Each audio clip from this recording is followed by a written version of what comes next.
Los Angeles home prices are not crashing, inventory isn't exploding, and buyers haven't disappeared.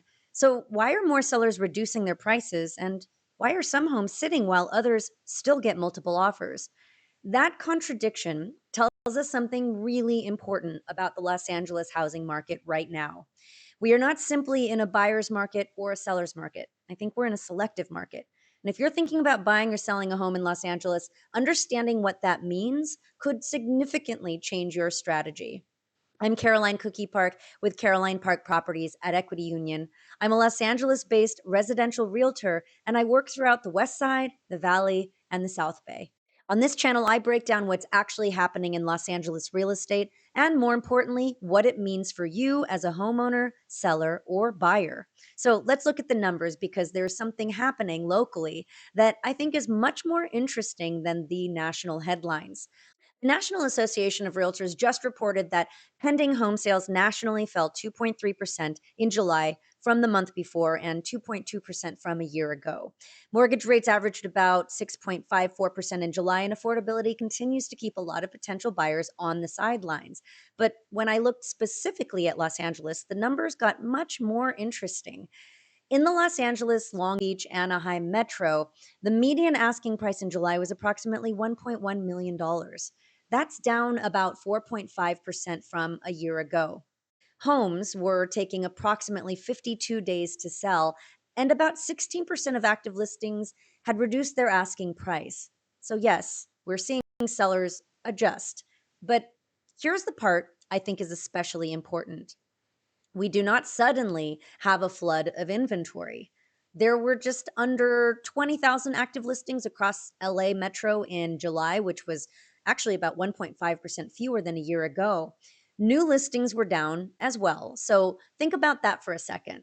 Inventory is lower than it was a year ago, and yet buyers have more negotiating leverage. Why? I think a big part of the answer is affordability.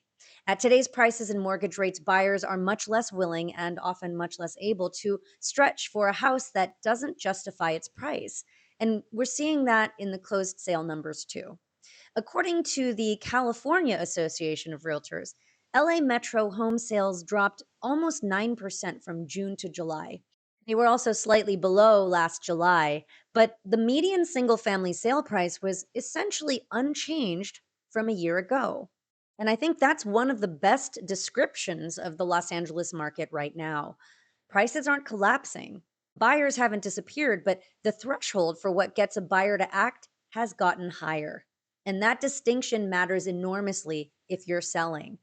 A house that is properly prepared, presented, and priced can still create competition, but a house that's priced aspirationally, needs significant work, has been sitting for several weeks, or has already reduced its price may give a buyer considerably more negotiating room.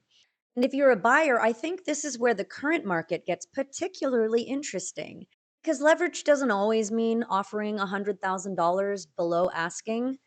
Sometimes it does mean negotiating the price, but it could also mean a seller credit, a rate buy down, repair credits, closing costs, a longer or shorter escrow, or simply getting terms that would have been much harder to negotiate when sellers had 10 offers on the table. And this is why I don't love broad statements like it's a buyer's market now, because two houses 5 blocks apart can be experiencing completely different markets. One may be beautifully prepared on a desirable street, appropriately priced, and getting immediate attention. Another may be slightly overpriced, need work, or have a location or condition issue, and buyers may feel absolutely no urgency around it.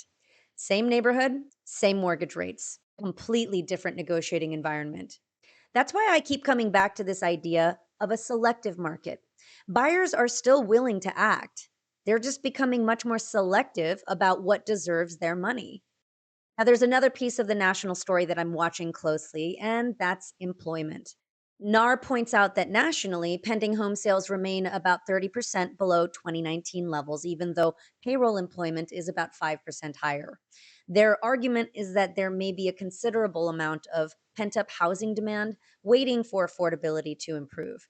And that makes sense. Think about how many people over the last several years have gotten married, had children, changed jobs, divorced, inherited property, become empty nest, or simply outgrown their current home, but haven't moved because the financial equation hasn't made sense. That housing need doesn't necessarily disappear, it gets postponed. But I would be careful applying the national employment argument equally to every city. Here in the Los Angeles, Long Beach, Glendale area, payroll employment has been growing much more modestly, about 0.8% year over year in the latest available metro data. So LA isn't currently experiencing the kind of explosive job growth we're seeing in some faster growing parts of the country. That makes mortgage rates and affordability particularly important for us. And this is where things could get interesting. If mortgage rates eventually come down meaningfully, some of those buyers who have been sitting on the sidelines could decide their monthly payment finally works. And remember what I said earlier, Los Angeles does not currently have an abundance of inventory. So if buyer demand increases significantly without a corresponding increase in homes for sale, negotiating power could begin shifting again. Nobody knows exactly when or even whether that happens. I certainly wouldn't make a real estate decision based on trying to perfectly time mortgage rates. But it is one of the reasons I wouldn't tell buyers just wait for the housing market to crash. And I also wouldn't tell sellers, don't worry, you still hold all the cards. Neither statement accurately describes this market. The opportunity right now is much more property specific. If you're a buyer, the question isn't simply, is it a buyer's market? The better question is, where do I actually have leverage? Which properties have been sitting? Which have reduced their price? Which sellers may have stronger motivation? Where is the condition creating uncertainty? And where might we be able to negotiate terms that improve the overall economics of the purchase, not just the purchase price? And if you're a seller, your question is almost the opposite. How do I make sure my property becomes one of the homes buyers are willing to act on rather than one they're willing to wait on? That means looking honestly at the price, condition, presentation, competition, buyer objections, and what else is available in your price bracket right now. Because your house isn't competing against what your neighbor sold for 2 years ago. It's competing against what a buyer can choose today. And that's the Los Angeles housing market I'm seeing right now. Not universally hot, not collapsing, selective. And in a selective market, strategy matters enormously. If you own a home in Los Angeles and you're wondering what these numbers actually mean for your property, I'm Caroline Cookie Park with Caroline Park Properties at Equity Union. I work with homeowners and buyers throughout the West Side, the Valley, and the South Bay. And a big part of what I do is help people separate the headlines from what is actually happening in their specific neighborhood and price point. If you'd like an analysis of your home and you're considering a move, my contact information is below. And if you want more straightforward Los Angeles real estate analysis like this, subscribe to my channel. And let me know in the comments, does the Los Angeles market feel like a buyer's market to you right now? Or are you still seeing competition for the homes you actually want? I'm Caroline Cookie Park with Caroline Park Properties at Equity Union. Thanks for watching, and I'll see you in the next one.